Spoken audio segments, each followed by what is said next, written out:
दिवस मना रहे हैं, लेकिन यह आज़ादी हमें उपहार में नहीं मिली है। इसके लिए एक लंबी यात्रा करनी पड़ी है, आज़ादी की यात्रा। इस यात्रा में हजारों लाखों लोगों ने अपनी जान की कुर्बानी दी। 1919 जलियांवाला बाग। आज हमारी बैसाखी का दिन है, लेकिन पूरा पंजाब बैसाखी नहीं मनाएगा। हम सब बैसाखी नहीं मनाएंगे।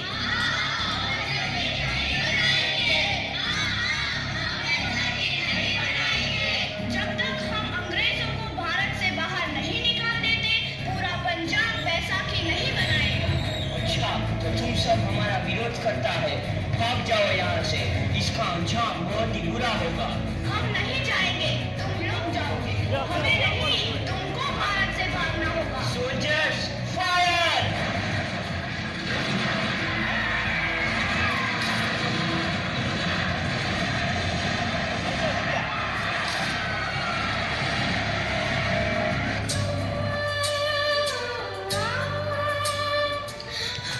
ये जमीन हमारी, ये धरती हमारी, ये खेत हमारे। अभी थोड़ी देर पहले हमारी ये फसलें लहरा रही थी, पर इन अंग्रेजों ने हमारी फसलें बर्बाद कर दी। इन अंग्रेजों ने एक ही झटके में इन सब फसलों को काट दिया। अंग्रेजों, तुम्हारे इस अत्याचार से हम डरेंगे नहीं। इस अत्याचार का बदला लेकर रहेंगे। हम आजादी लेकर रहेंगे। जलियांवाला बाग हर हिंदुस्तानी की आंख नम कर गया। इस कांड में कितने मासूमों की आहुति चढ़ गई, इतनी हैवानियत से इंसानियत कत्ल कर दी गई। जलियांवाला बाग के हत्याकांड ने आजादी की आग में घी देने का काम किया। मासूम औरतों, बच्चों के दर्द भरी चीखें और सिसकियां इनकलाब का गूंज बनकर उभरी। लाला लाजपत राय, भगत सिंह, राजगुरु, सुखदेव सरीखे क्रांतिकारियों ने भारत की इस जमीन से विदेशी दरिंदों को निकाल फेंकने के मंसूबे मजबूत कर लिए। 8 अप्रैल 1929 लाला लाजपत राय के नेतृत्व में साइमन कमीशन के खिलाफ एक भारी जुलूस निकाला गया। साइमन कमीशन वापस जाओ! साइमन कमीशन वापस जाओ! साइमन कमीशन वापस जाओ! साइमन कमीशन वापस जाओ! साइमन कमीशन वापस जाओ! साइमन कमीशन दो है! साइमन कमीशन दो है! साइमन कमीशन दो है! साइमन कमीशन दो है! बेवकूफ इंडियंस, तुमको हमारी बात समझ में नहीं आती। Stop this. साइमन कमीशन दो है! नहीं मानता। आई से स्टॉप दिस। लाला जी, आप आगे बढ़ो, हम आपके साथ हैं। लाला जी, संघर्ष करो, हम आपके साथ हैं। लाला जी, संघर्ष करो, हम आपके साथ हैं। लाठीचार्ज करो!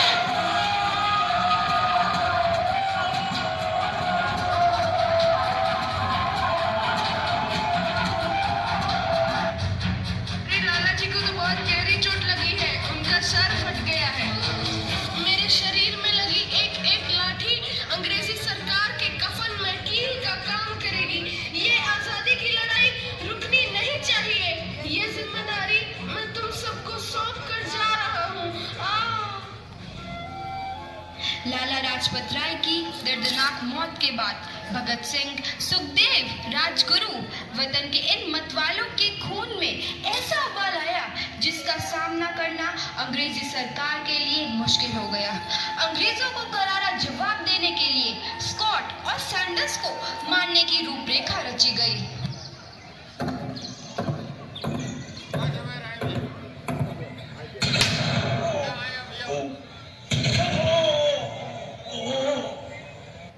सैंडर्स मारा गया। चारों तरफ तहलका मचा था।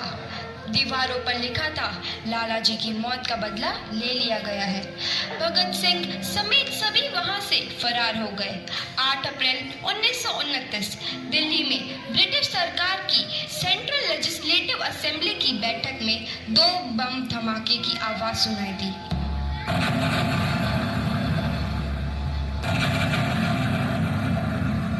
इन धमाकों ने अंग्रेजी हुकूमत को हिलाकर रख दिया। इस घटना को अंजाम देने वाले भगत सिंह, राजगुरु और सुखदेव ने अपने आप को अंग्रेजों के हवाले कर दिया। 1930 को अदालत ने अपना फैसला सुनाया। मुलजिम भगत सिंह, मुलजिम राजगुरु, मुलजिम सुखदेव को दफा 121 और दफा 302 के तहत ये अदालत तीनों को मुजरिम करार देती है और इस गुस्ताखी के लिए ये अदालत इन तीनों को सजाए मौत की सजा सुनाती है। सरफरोशी की तमन्ना अब हमारे दिल में है, देखना है जोर कितना बाजुए कातिल में है।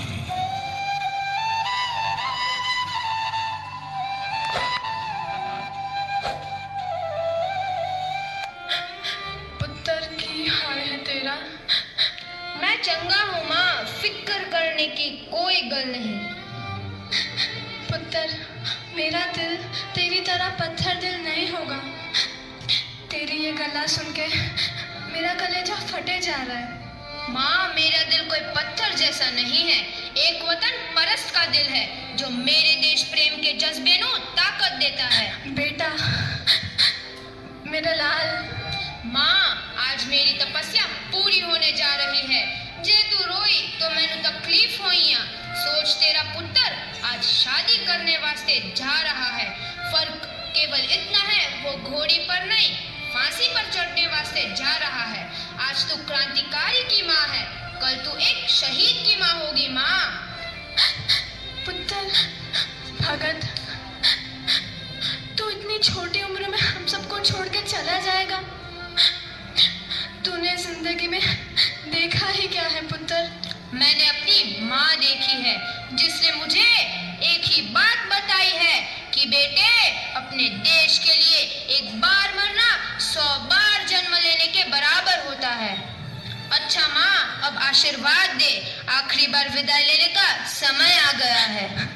भगत, मेरे लाल।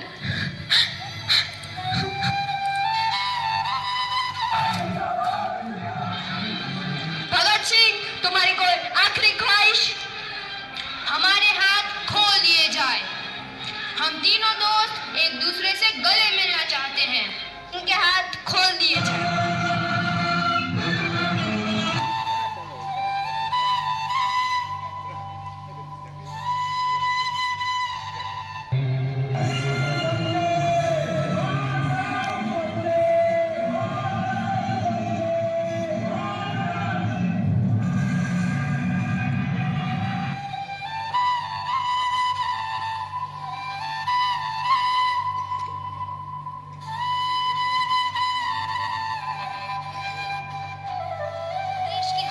नौजवान के मन में आजादी की नई उमंग हिलोरे लेने लगी।